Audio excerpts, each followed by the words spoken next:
So, good evening, folks. We will go ahead and get started today.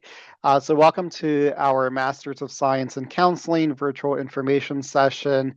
Um, just to get started, my name is Eliel Acosta. I'm the Assistant Director of Admissions here at Johns Hopkins School of Education.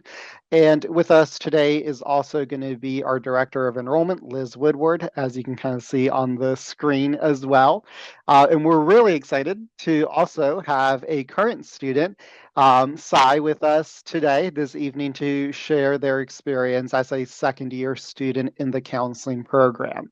And just to give everyone an introduction of Sai, I will read her bio. Sai is a second-year clinical mental health counseling student. They are involved in several extracurricular activities, including serving as a DEI graduate student ambassador and being the clinical mental health representative, board member of Chi Sigma Iota. Sai is passionate about multicultural counseling and advocating for queer young adults, particularly within the Indian context. She brings experience working with individuals with traumatic brain injuries and psychotic disorders, alongside a strong background in student mentoring, community education, and facilitating gender and sexuality awareness programs. They are passionate about integrating social justice into clinical practice and hope to contribute to a more inclusive mental health spaces both in the US and India.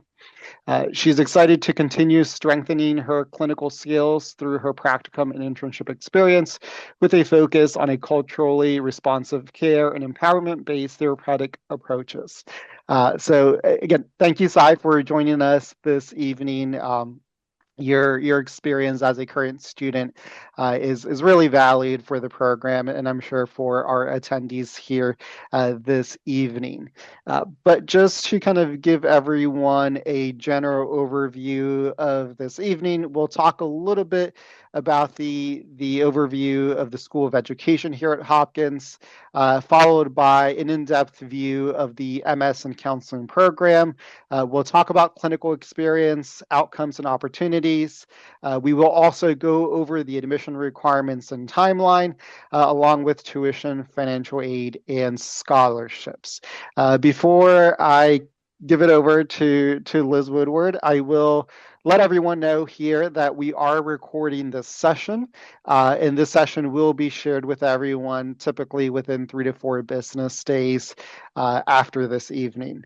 Also, feel free to use the Q&A function on Zoom. So as we kind of go through the presentation, we'll be taking questions mostly at the end of the program, but at times we will be able to answer questions through text in the Q&A function.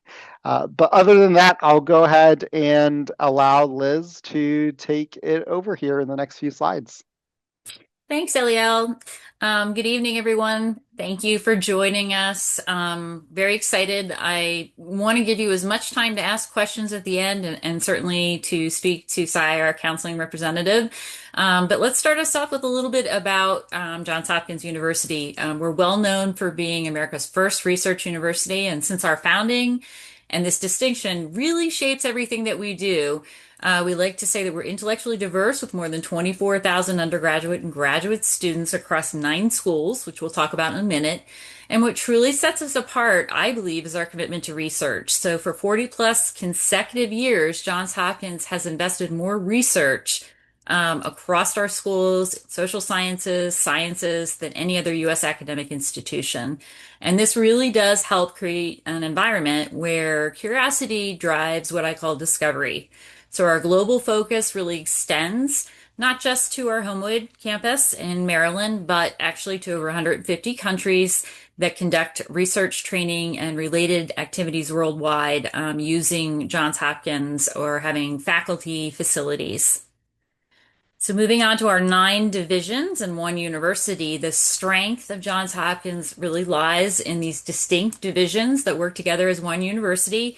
I will not read all of these, but you can see the breadth and depth from our applied physics laboratory to the famous Bloomberg School of Public Health to our business school, nursing school. We even have advanced international studies, School of Education, of course, and engineering. And so this interconnected structure really helps provide our students with opportunities also for interdisciplinary learning and collaboration. If we kind of focus next on the School of Education's fast facts, just a few things. We are the smallest and the newest of the 9 schools within the Hopkins University kind of overview, with a total enrollment of about 1,100 students. We offer 10 master's degrees, 2 doctoral programs, plus graduate certificates. Our faculty include 109 full-time faculty members. We award about 500 degrees annually, and we have now more than 25,000 alumni worldwide. So, lots to, we're consistently ranked in the top 20 by US News and World Report, kind of reflecting our commitment and rise in that category. So those are some things that we are very proud of. So if we kind of move on to the next slide, we can talk about counseling programs. This is what, our counseling programs, as you can see from our building, which is newly renovated. We're very, very excited. On January 14th, we're going to be launching kind of a brand new look inside this building, a major renovation, which I should probably state includes 5 state-of-the-art counseling labs, which is very, very exciting. But our counseling programs are housed in the historic education building located at 2800 North Charles Street in Baltimore, Maryland. We offer 2 specialty areas. One is school counseling and clinical mental health counseling. And both programs provide comprehensive preparation for practice in their respective fields. Okay. Our mission statement. Now, this is kind of complex. It really centers, and this graphic is meant to kind of, pull out or tease out those key components, preparing socially just counselors who implement theoretical, empirical, and practical frameworks. Our foundation rests on these 3 pillars.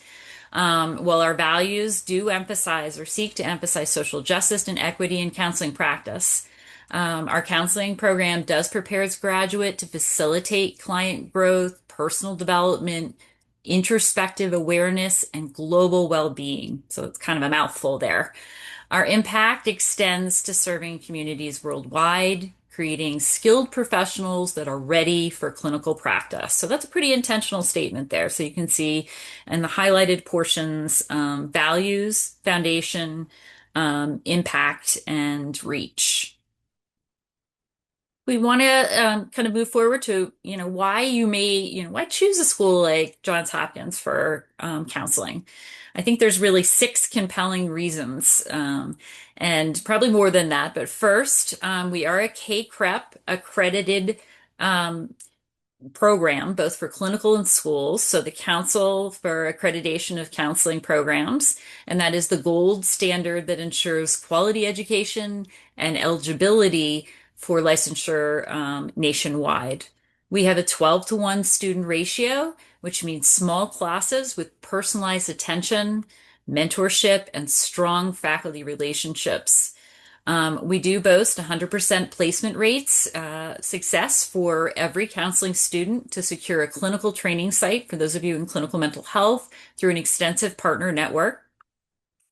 And our prime location in Baltimore, DC corridor offers abundant internships, jobs, networking opportunities. With over 2,500 counseling graduates, we have a strong alumni network, which provides mentorship, job leads, career support. And finally, again, just to loop that back, as a research university, you'll have access to cutting edge research, resources, and opportunities beyond typical counseling programs. So we really strive to give that personalized experience along with kind of career development. So a little bit about the student learning experience. I want to hear from our guest speaker today, but our student learning experience features 4 components and small class sizes, 15 to ensure that kind of meaningful, but hands-on training begins from your first semester as you practice kind of your counseling skills and with real clients in supervised settings, and you're accumulating clinical hours. We offer evening options with flexible schedule, kind of design. So there's days and evenings for working professionals who really can't quit their day jobs. So we do have a part-time track available. And finally, our modern learning technology kind of includes hybrid learning and different components with, kind of preparation for future ready skills. And I know one area that counseling faculty are really focused on is kind of how AI is going to impact things and certainly preparation for things like telehealth. So, would you like to add anything about your learning experience as we're here? Yeah, I mean, kind of to just echo what Liz said, everything is pretty much true and pretty accurate in real time. And I think the really important component about the learning technology part, I think the Hopkins Hospital also just had a seminar about how we could use AI in psychotherapy and how that's going to ethically be made possible pretty soon. Yeah, the evening and weekend options are really, really helpful. I have a lot of friends who are part-time students who work full day, and it's really been helpful to kind of connect with those students and also just know that there's other options than just morning and afternoon classes. So yeah. Great, thank you. So if we're moving on to kind of CACREP and STEM, so the Council for the Accreditation of Counseling and Related Education Programs, I abbreviated that, but two major program features that I think deserve special attention here are CACREP. It provides the recognition that Hopkins counseling master's programs have been evaluated and meet or exceed professional national standards. And this gives our confidence that graduates have met the prerequisites for credentialing and they're ready to enter that. For international students, both clinical mental health counseling and school counseling are classified under what I call a curriculum code, which makes them eligible for STEM OPT extension. This allows international students to remain in the US for up to 24 months after graduation to receive practical training through work experience in the counseling field. So this is huge for anybody who's coming internationally. And Sai, do you want to comment on that? I mean, I talk a little bit about your background. Yeah, for sure. So I'm an international student from India. I did my undergrad in Nebraska and then moved here. And it's really helpful that we got our STEM accreditation because it gives us some leeway and kind of a buffer period before we can find a real job or, go into pursuing higher education. Personally, for me, it's I want to do my doctorate and I don't really plan on working here like a full-time job, but it's really useful having that STEM accreditation because I can still work towards my licensure hours and still, continue towards my doctoral path without putting a break in it. So yeah, it is super helpful. Thank you guys for that. Great, good to hear. So if we move on to kind of our full-time program structure, you'll see the program, whether you take it full-time or part-time, is a 60 credit program. It can be completed in 3 years. Both clinical mental health and school counseling tracks, as you can see here, share some core foundational courses, things like human development, counseling theory, and diversity. And then the programs kind of diverge into specialty courses. So you'll see on the clinical mental health side, students take things like psychopathology, couple and family therapy, addictions. While school counseling students are going to focus on foundations, counseling adolescents, things that are more appropriate to that, and school counseling leadership. Both tracks conclude with comprehensive internship and research courses. Now, if we move to our part-time structure, our part-time option extends the same 60 credit program across probably 4 years, making it ideal for working professionals. That structure maintains the same high quality coursework, but it spreads it out a little bit. And this flexibility allows students to continue their current employment up until their final year. I do want to stress that because it becomes quite intense when you go to your practicum and internship while pursuing their counseling degree. So the curriculum covers the same core areas, same specialty focus, and concludes with the comprehensive internship requirements. That's when it's really going to be difficult to work. So I do like to kind of highlight that for students. If we move on to our counseling electives, this is where students can really customize their education. Not many electives. This is a pretty content-rich program, but they do have things like crisis intervention and assessment, play therapy, entrepreneurship, and advanced treatment approaches, behavioral medicine, health psychology, and things like meditation and mindfulness. And these electives really allow students to develop specialized kind of interests, possible continuing education, in areas that align with their career interests and professional goals. When we get to our clinical experiences and practicum, the practicum is critical 3 credit class where students accrue 100 hours in a field experience setting.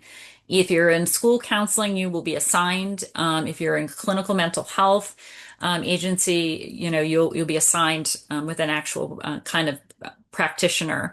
And students provide 40 hours of direct individual and group counseling to clients and complete 60 indirect hours of on-site and supervision courses. This experience focuses on integrating the theory that you've learned into practice, things like case conceptualization, treatment planning, delivery of services. You're really kind of getting your bearings and getting your, what I call your sea legs in the field. And supervision is provided by both the JHU, of Education faculty, and your on-site supervisors. And successful completion is required before advancing to the culminating stage, which is internship. Okay, so for our next, you can see clinical experience. For internships, if you're a school counseling track student, you're going to complete 600 hours practicing the role of a school counselor in a K through 12 public school setting. This is pre-assigned, and this can be completed in 1 semester or split between 2. So you can do 300 hours for a fall semester, 300 hours for a spring, or you can do a 6 credit course to do it at once. And it's important to note that field experiences require participation during the school day in school settings. So students should plan any kind of outside employment accordingly.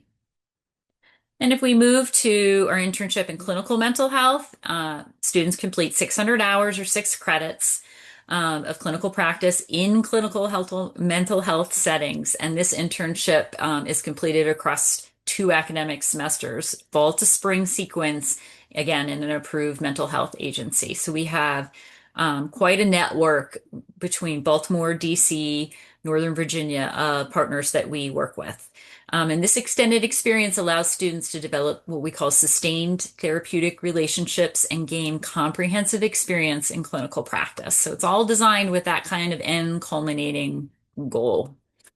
Okay, if we move on to certification and licensure, you'll see upon graduation, students are eligible to take the National Counselor Examination to obtain what we call the National Counselor Certification. And after obtaining your NCC, so you'll see those 2 popular terms, NCE and NCC. After obtaining NCC, specialty certifications are available, including school counselor for NCSC and for clinical mental health, CCMHC. School counseling graduates are eligible for certification as school counselors in Maryland, and for requirements in other states, they should visit the American School Counselor Association website. If you don't have that, LAL can help you find that. Okay. Where are our graduates employed? I mean, this is a really big investment, right? So you kind of want to see, hey, how are the folks ahead of me faring? And our graduates find employment across diverse settings. Some, like Sai, may be going on to doctoral programs for counselor education and supervision. Others in clinical mental health will work in private practice, general, psychiatric hospitals, pain clinics, outpatient clinics, schools, government agencies, and community agencies. And school counseling graduates are employed across pre-K through 12. So that's elementary, middle, high school, college, career counselors, private organizations connected to school districts and private schools, charter schools, some in NGOs and community organizations. So it's a lot of options. And I think a really important piece. Sai, I see you popping in here. Is there something you wanted to add about career prep? It's just that we have a lot of resources to get connected to in the SOE itself, and also the Life Design Lab at JHU is really helpful in finding network and connecting with alumni and all of that. So it's pretty guided in that sense.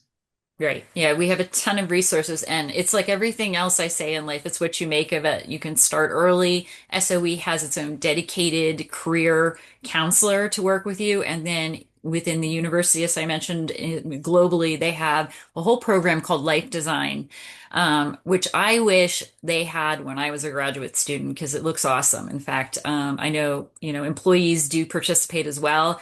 And boy, I wish I was younger, I could go backwards. So, those are two really big benefits. Thanks, Sai, for mentioning those that are important.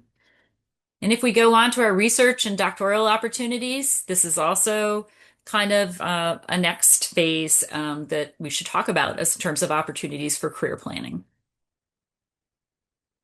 Okay, so as part of a leading research, and our students have exceptional opportunities for research involvement and doctoral study prep.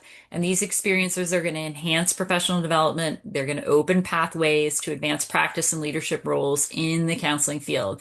So whether you're practicing in the United States or you're an international student who's seeking to take maybe a doctoral study at home, having this kind of environment and network is really awesome and a wonderful place to kind of build those pathways. It's just a lot of networking and opportunities to do things. Okay. And as we kind of move on to student organizations, I think I'm going to pull you inside again, but students can join our International Counseling Honor Society, which provides networking opportunities, professional development, and recognition for academic excellence. And this organization is a great connector for students with peers and professionals across our field. So do you want to talk a little bit about Chi Sigma Iota? Yeah, so you're offered membership if you have a 3.5 GPA or above in your first year. That's when you get invited to become a member, and it's a one-time fee that you pay, and that really is rewarding in a sense that it connects you to professionals, peers, and other colleagues that of like-minded interests and whatnot. And it's especially important, in my opinion, if you're going to pursue your doctoral degree or thinking of higher education sometime down in the future. Um, I'm the CMHC representative and a board member for the year 2025-2026. And it's just been really helpful finding peers and finding community in that a sense, and also having opportunities as like going to conferences and potentially presenting at those conferences, which a lot of big names attend. And it's just a way to get you out in the field and get your name kind of recognized. And it's a good pin to have in your label. So, yeah. Wonderful. Thank you. Thanks. And we have other student organizations as well. Hopkins has, I believe, over 200 different student organizations. So you have your, School of Ed. This is an awesome, something I definitely represent connected to your practice area. But there's also other kind of student life, and we have tons of those represented all over the university, including, do you want to talk a little bit about your ambassadorship? Because you also serve as a DEI ambassador, do you not? Okay. Yeah. Yes. So yeah, like Liz said, I'm one of the DEI ambassadors. It's called the Grad Student Ambassador Program now. And we kind of connect programs all across School of Education because we have several programs in the School of Ed. It's not just the CMHC / the school counseling track.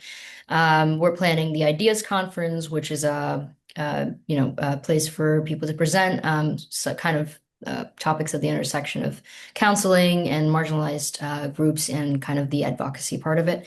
And that, again, like Liz said, we have a lot of student orgs that you can be a part of, and you also have the opportunity to create your own student org. I'm also the graduate assistant at the LEAD office, which is the Leadership, Experiential, and Engagement.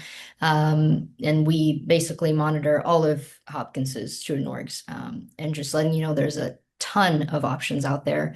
And I'm sure there's one thing that you can find that, you find an interest in, no matter how niche it is. And if it's not there, you always have an opportunity to create it. That's right. My favorite is Hacky Sack and Frisbee Throwing Club, which meets on the quad. So, at least, I know my dog would like that. So to participate. No, we have tons of cool things going on. So we invite you to certainly look at our webpage in connection to Larger Hopkins. But I'm going to turn it over now because I think you've heard enough from me to Mr. Eliel, who's going to take us through our admissions requirements and timeline. So Eliel, take it away. Great. Thank you, Liz. So I'm going to talk about the admission application requirements, and you can find this directly through our website, which we'll put in the chat box here in a few minutes. But the items that you see here on this slide are all the required items that we need from you in order to be considered a complete application. So the online application, you do want to get started on that directly from our website. There is an $80 application fee as well. We do require students to upload a resume or CV. There is an essay and personal statement. There are 2 questions that you will see on the application that we want you to address within a 2 to 3 page limit. Make sure that you read those questions carefully and answer them fully. 2 letters of recommendation. So the letters of recommendation are going to be up to you, but we do encourage you to have the recommendations come from a professional or academic-based recommender. The official transcripts from all your post-secondary institutions would also be required, and we actually do not require a GRE. Earlier this fall, we did host 2 webinars on how to prepare a graduate level application here at the School of Education. You will be getting an email probably in the next few days with those links. So for those of you who have not started or completed your application, right, this is something that you do want to get started, I would say, in the next week to give you ample time to submit a complete application. Now, for those of us who are joining us who are international students or have an international background, just be aware that we do require proof of English language proficiency. So you can submit either an IELTS score, a TOEFL score, or Duolingo English exam score. You can find the requirements on our website in terms of the score that you need. And in some cases, you may also be eligible to request a waiver for the English proficiency exam. Now, typically, to request that waiver, you do need to, 1, either have 2 full years of academic study in the US, or 2, have 4 years of academic study outside of the US from an institution that the main language of instruction is in English. You can refer to that policy specifically under our admissions website. But additionally, you will also require, or we do require, a course-by-course evaluation of your academic credentials if your degree was completed outside of the United States or Canada. Some agencies that we do take these course-by-course evaluations include WES, ECE, Tech, which formerly was SpanTran, and I'm blanking on the 2 others, but you can see them on our website. If you are an international student or did study outside of the US or Canada, I would strongly encourage you to start that process now, just because typically it can take, depending on the volume of those agencies, sometimes between 2 to 3 months for them to complete the evaluation and send it to us. So you can see the hyperlink there, education.jhu.edu/international, and you'll find all that information with more details on our webpage. But moving forward here, just a kind of quick overview of our admissions timeline. So our application went live on August 15th for the fall of 2026 term. Our deadline to submit a complete application is January 28th of 2026. But I would encourage everyone here tonight who's looking at the program to start your application in this coming week and really try to get that completed before the deadline. April 1st, you will see for domestic students is our deadline for the SOE Endowed Scholarship application, along with the submission of your FAFSA, which is required. We also do have a scholarship opportunity for international students, which I'll show here in a bit. But if you go through the entire admissions process successfully, you should expect to start classes in around mid to late August of 2026. So moving on about financial aid and scholarships, right? So we offer partial merit scholarships for counseling students for multi-year funding for 3 years. We would also encourage students to start looking at external scholarships at scholarship.com or teacher.org. As I mentioned before, there are SOE endowed scholarships that you do need to complete a separate application. And then we also do have an international scholarship called Global 10 and 10 Scholarship, which also requires an application. The deadline for that is typically around spring, but we will put, again, in the chat box here in a bit, those direct links so you can start taking a look at those. About 82% of our degree-seeking SOE students do borrow graduate loans through federal financial aid. And as I mentioned before, we do strongly encourage students to complete the FAFSA as they're completing their application if you're a domestic student.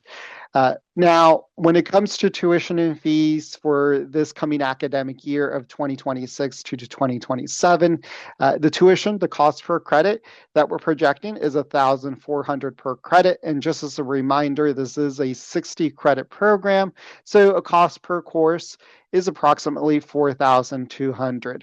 Also be aware that there is a registration/enrollment fee of $175 per semester that is required for registration for every term.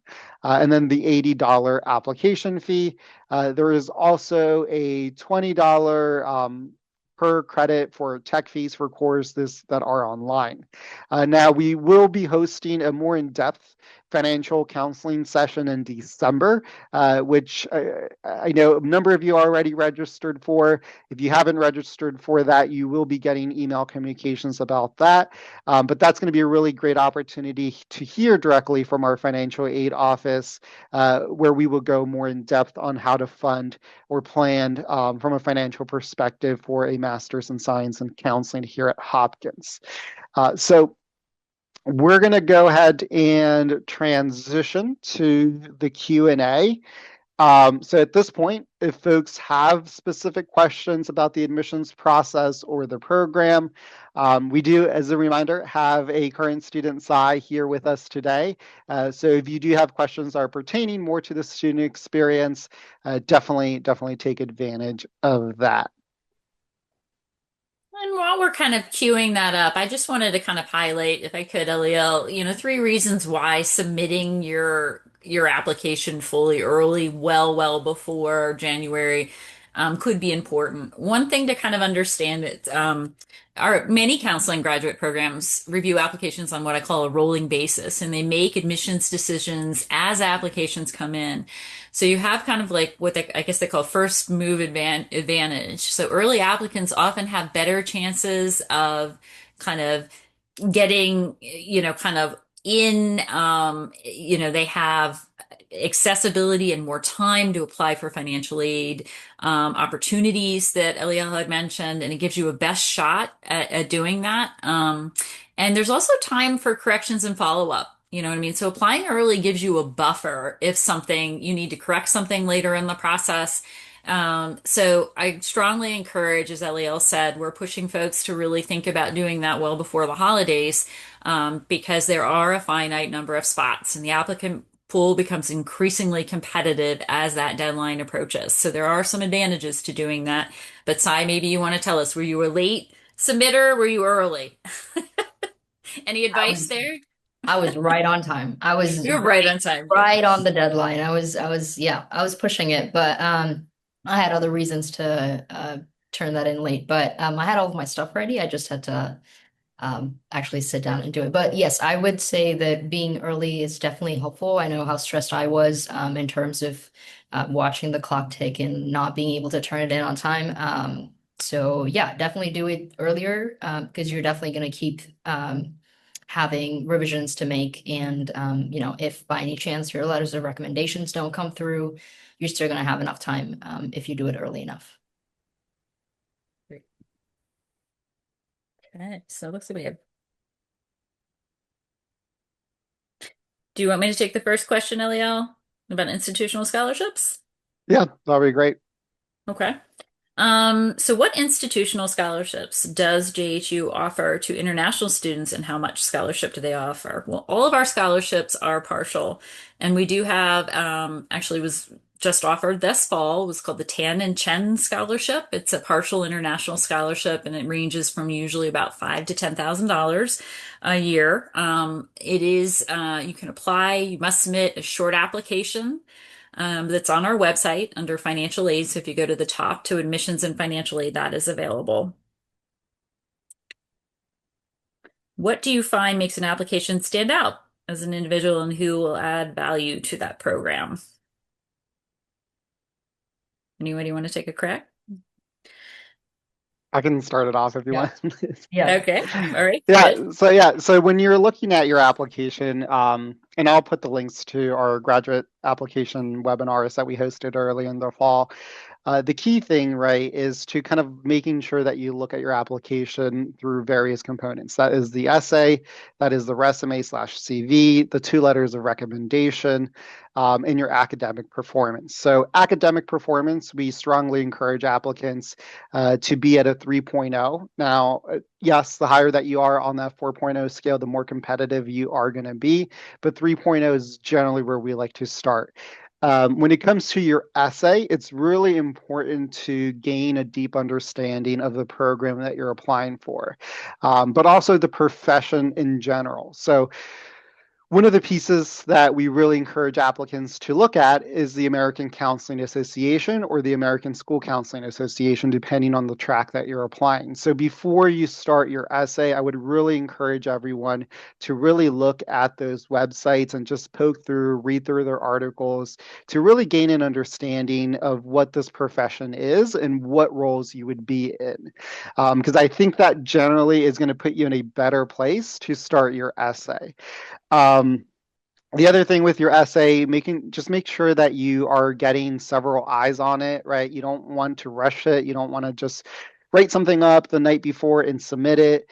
Letters of recommendation, I would always encourage folks to seek relevant recommenders, right? So academically, if you can, if you have a faculty member within the social sciences psychology, that would be great. From a professional standpoint, if you were in roles, maybe not always directly in clinical counseling, right? But in areas where you were providing that kind of interpersonal relation support, right? Those would be ideal from supervisors. Resume, one of the biggest piece that I would really encourage everyone here is to be really think first is of your entire experience from the undergraduate level. That includes leadership experience, clubs, activities, research, right? And really go in depth in the resumes and CVs. Don't feel like you have to make yourself small in the CV. This is really an opportunity for you to demonstrate all of your experiences in detail. So that's why I'll say that so I don't take up a lot of time. I know there's a lot of questions coming in. But is there anything that you want to add, Sai or Liz, to that? Feel free to do so. The only thing I'd say is we were asking a couple of professors as to why they chose us, and the ones that were in our interviews, and one of their questions or one of their answers that stood out was we're also looking for people that will be good counselors. So any traits that alluded to that, kindness, warmth, empathy, and anything reflecting that is, makes a good candidate, I would say. I agree. So those personal qualities, counseling is fundamentally about a human connection. So your ability to to kind of relate to others authentically is crucial. And all the things that Sai just said, like self-awareness, emotional intelligence, and communication, empathy, probably, I think while academic preparedness is important, I think personal qualities and interpersonal skills are what can take you over the top as a candidate. Sai, would you agree? I mean, that's critically important. Yep, Um, I agree, 100%. that you want to do that. Yeah, Also, and there was a commitment to the profession. Yes. Right. That's a big one. So you want to make sure that you have a genuine passion for helping others. It's not for everybody, but go ahead, Eliel. Sorry. No, yeah, no, you're good. So I saw in the Q&A, someone did ask a question that ties into this. I just wanted to answer it real briefly, is how to prepare for the interview. So we can't really give you guidance on the interview piece, right? What I will say is, again, take some time to really reflect on your essay that you submitted. Take some time to really explore the professional websites like the American Counseling Association, the Counseling Compact, which I'll put a link here in a bit. But you really just want to come fully prepared and understanding both our mission statement as a school of ed, but also understanding from kind of a national perspective of what it means to either be a school counselor or a clinical mental health counselor. And I think those national websites are a really good reference point to kind of get started and helping you prepare for that interview.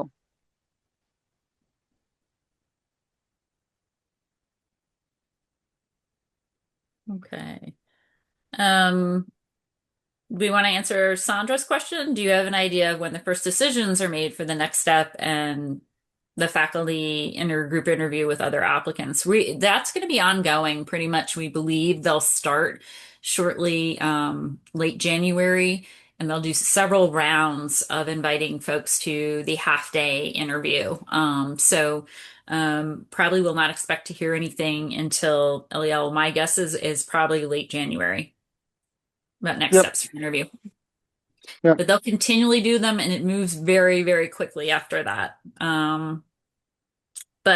Sai, any tips on your experience, like what you know, kind of, it really is, from my understanding, but you've been through it, thinking on your feet, Mhm. kind of your inclination, it's an interesting and creative experience, is what we can tell you. It's, anything else you want to add without giving away too much of The the interview topics? itself, no, I'd just say be yourself and kind of really tap into why you wanted to apply in the first place and why you wanted to go into it.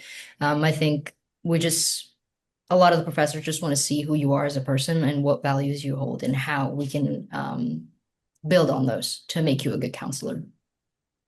Yeah, there's no physical challenge. There's no, it's not like boot camp. But I think that's great words of wisdom. In anything you do, you got to be yourself. So, that's what they're looking for, is how authentically you are being you in those. Do you award credit for an applicant who already has a master's in counseling? LEL is probably going to want to talk to you a little bit more about your background. You can transfer up to 6 credits or 2 graduate courses generally if they are an equivalency, but we probably want to get talk to you a little bit about your background, make sure this is a good fit for you. Um, do we pay tuition during field work and internships? Yes, for practicum and internship, you are actually completing a course. So are you in that part of the rotation? You're year two? Yes, I will be doing my practicum next semester, and yes, you will be paying tuition for both practicum and internship courses, both semesters of internship. That's because you do have supervision that the School of Education's faculty provides, like Liz mentioned earlier, and that's what it will be going towards. Um, so yes, you will have a 2.5 hour class, just like any of your other classes during practicum and internship, 1 and 2. Thank you. Mhm. And Emika, is this a dual certification program? It can be. You can actually start out. I've seen people go from pursuing their primary major school counseling and kind of adding the coursework that they need for clinical mental health, and then doing field experience and practicum. That's something you would want to identify with your faculty counselor very early on if that's an experience you're interested in doing. Um, Sai, I don't know if you have any kind of classmates who are also kind of pursuing both tracks, and or any insight there. It's definitely possible, Mhm. but it's a lot of work. Yeah. Definitely possible, but a lot of work because the program itself is quite a bit to handle. Right. Yep. And I think that kind of also speaks to Max's question about clinical mental health and career. Would they be able to transition? We'd probably want you to talk early to both our school counseling faculty and clinical mental health. Again, I've seen that people starting with our primary as school counseling and adding clinical mental health. And there may be a particular reason for doing it that way. But get in touch with LEL. We'll be happy to connect you to a faculty member to kind of give you kind of further advisement on that. Mhm. Any waiver for the application fee. We do have a waiver for kind of specific affiliation groups out on our website. LEL can put the link there to our FAQ, which contains that as well. Do we have a stance on candidates who have been in the corporate world for more than 10 years? Does anybody want to take that? I mean, there's no stance. We Yep. do not have like particular requirements or exclusions, I should say, to folks doing that. But Eliel, do you want to talk a little bit about your experience with career changers Yeah. and counselors? Yeah, so I think the program, right, is definitely open to folks who are making a career change. So you can see in our admission requirements, we don't require a degree in psychology or the social sciences, nor do we require specific courses in either of those disciplines, right? So we do see candidates or applicants coming from different backgrounds. I think if that's where you find yourself, you really want to start thinking about how do I make myself more competitive based on other parts of the application. So I would really encourage folks who are making a pivot from the corporate world to start thinking about experiences outside of the workforce that can make you competitive. So for example, volunteering at a crisis hotline center would be a really strong way to go. Volunteering at a local nonprofit, right? Places where you're supporting more emotional support roles, right, or interpersonal relationships would be key. And starting on that process early and gathering experience before you apply, I think would make you more competitive. But yeah, the program in general is open to taking applicants, and we've had successful applicants go through our admissions process in prior years who are making those pivots. So, for example, I know in past years we've had folks who were former park rangers. Who worked in human rights organizations, who were former entrepreneurs, right? But you really want to start thinking about building some of those outside activities to make yourself competitive for an application.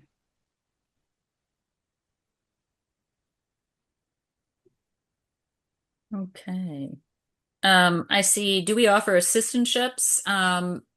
On certain years, our counseling faculty have had teaching assistantships available. This year, I believe, they do not, but we do expect they have had a history of doing that. Again, that's usually going to be come in when you're a second or possibly third year student, depending on your track, and definitely something you could talk about with the department early on.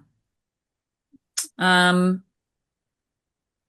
what are the options for doctoral continuation? As we kind of talked about a little bit earlier, and Sai has expressed her interest in pursuing a doctorate, I believe, in counseling, education, or supervision. One of, I think, the things that you're going to want to focus on in your master's degree is a little bit about what was touched on, which is to develop research skills early. Seek out research opportunities with our faculty members, even if you're a volunteer research assistant. A lot of doctoral programs are going to emphasize scholarship, so understanding things like research methodology, data analysis, and academic writing, I think are really, really key critical skills you could develop to then go on and apply as you finish your master's degree. And I think also kind of gaining diverse clinical experience with varied populations is pretty important. And doctoral programs typically value breadth of clinical experience and strong counseling skills as you kind of look at that. Certainly joining professional organizations like ACA, like our Honor Society, certainly are important steps to building your resume for that as well. And really cultivating your faculty mentorships, kind of your relationships and your visibility within the department, I would think would be really critical and important next steps for building your pathway to a doctoral program. But Sai, do you have anything you want to add there? Yeah, most, if not all of your professors will have doctorates and they would have gone through the same or similar processes. And some of them do have their own research projects going on.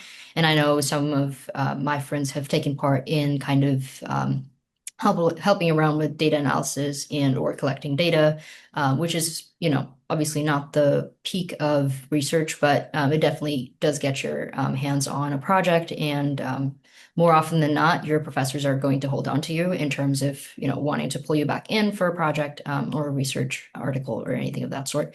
But yeah, being connected and being open about your interests with professors from the get-go really will get you far. Wonderful. There's a question about coursework. Um, the coursework starts pretty much the same foundation courses, and I think we could go back to that slide. You kind of start, but then they kind of diverge as mental health kind of goes, as I had mentioned earlier, a little bit into psychopathology and addictions and appraisal. And on, you'll see on the school side, counseling at adolescence, your group dynamics, kind of cognitive behavior. So you see kind of that split kind of come in year two more prominently than anything else. So you can see this side by side. And Eliel, you'll be sending this out hopefully for everybody to look at, so that you can have the presentation and kind of mull over and ask questions, and certainly on our website. But those are really where they start to diverge. But if anybody wants to add more to that.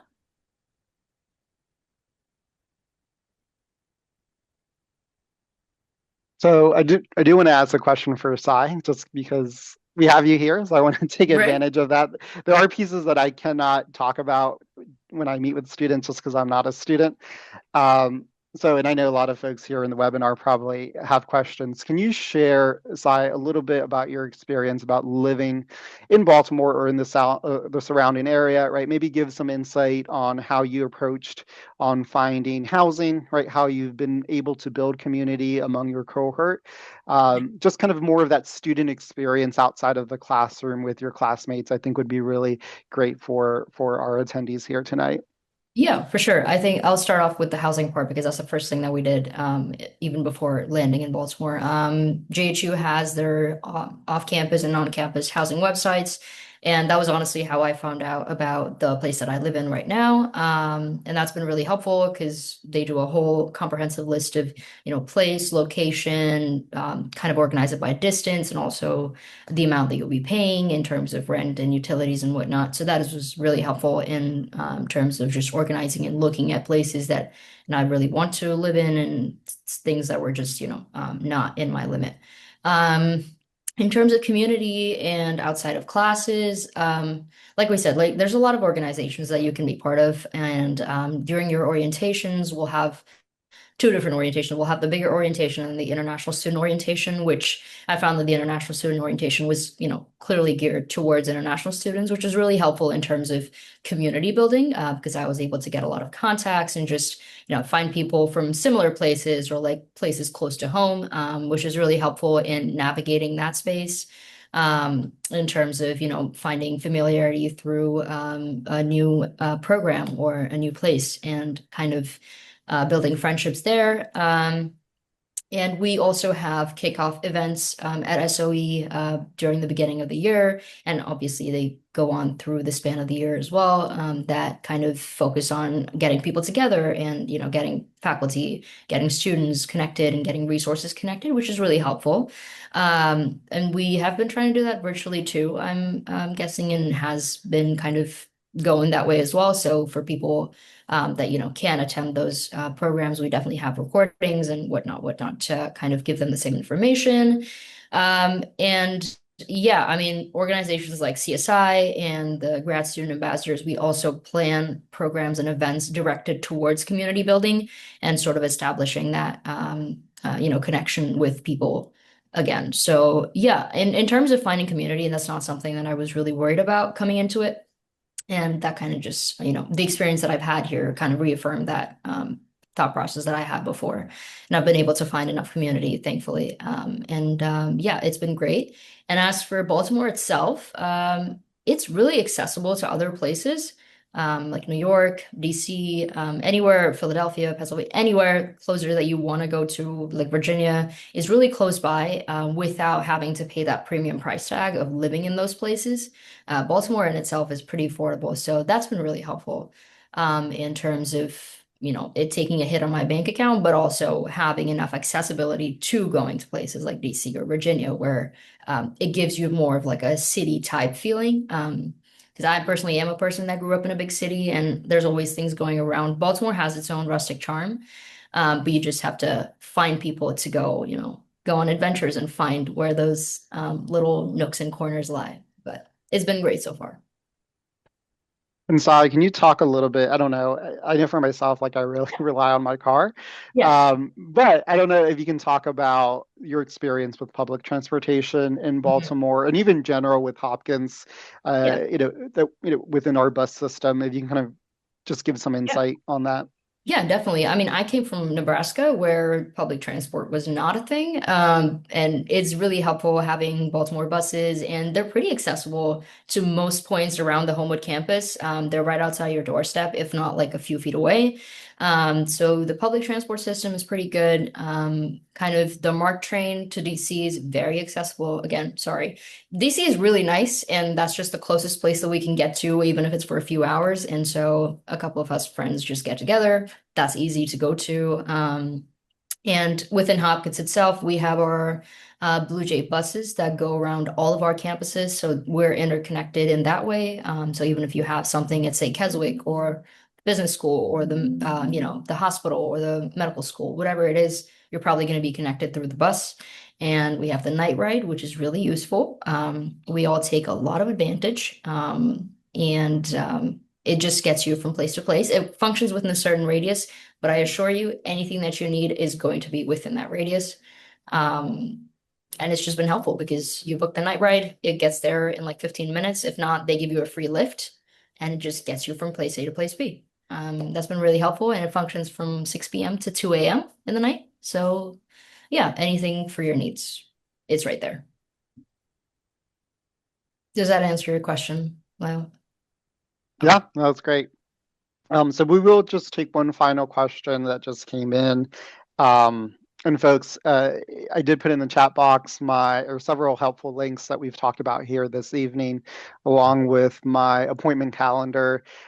So I'll be taking appointments once we come back from break, but hopefully this session served as a way to get you started on your application. And as we've mentioned before, we would really encourage you all to start your app this week if you haven't done so already. But in terms of, where do most students live in Baltimore? And I know you're typing something Yeah, out. I was Uh, that I would say, a lot of our students, especially if they're relocating to come to this graduate program, typically live within the area, within commuting distance. We do have students who do make the commute from DC and Virginia, typically students who are pursuing the program part-time. But that is going to be really on a case-by-case basis. So, Sai, I don't know if you want to give any insight from your experience. I know Yeah, you've already kind of shared, but maybe even from your classmates and yeah. your peers and what you see. For sure. I know, I do know, I think most part-time students come from DC/Virginia and that area, but I do know some of my friends that are full-time students that commute from further away counties, like Frederick or Montgomery County, which is still like an hour or so drive.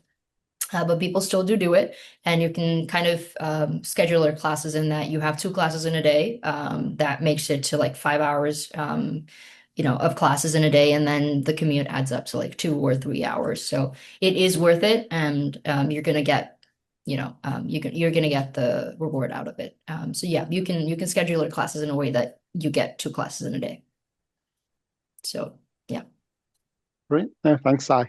Mhm. So we'll go ahead and I'll share their slide with our email address. Liz, I'll let you close it out, share a few last words, Sure. and yeah, we'll go from there. Yeah. So next steps, I think we covered a lot today. I certainly thank you, Sai, for all your great advice and kind of coming in on these pieces I think that are important need to know items as you're kind of evaluating the program if it's a good fit for you.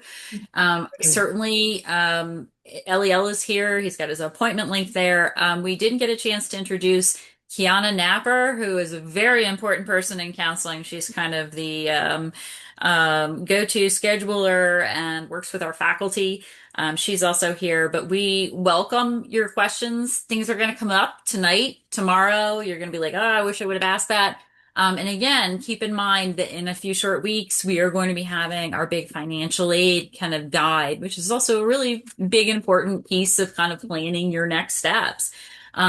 So please keep in touch. We encourage you to stay connected with the application process and beyond, and of course with LEL. Kiana, you can follow us on social media, and thank you for joining us this evening. We look forward to receiving your completed application, hopefully before the holidays, and potentially welcome you into our counseling community at the Johns Hopkins School of Education. So I'll close it out with saying good night, thank you, and we look forward to hearing more from you. And thank you, Sai. I really appreciate you coming and giving all that great advice. Thank you very much. It was Good luck as you go into finals. Thank you. I appreciate that. Take care. Bye-bye, everyone. Bye-bye.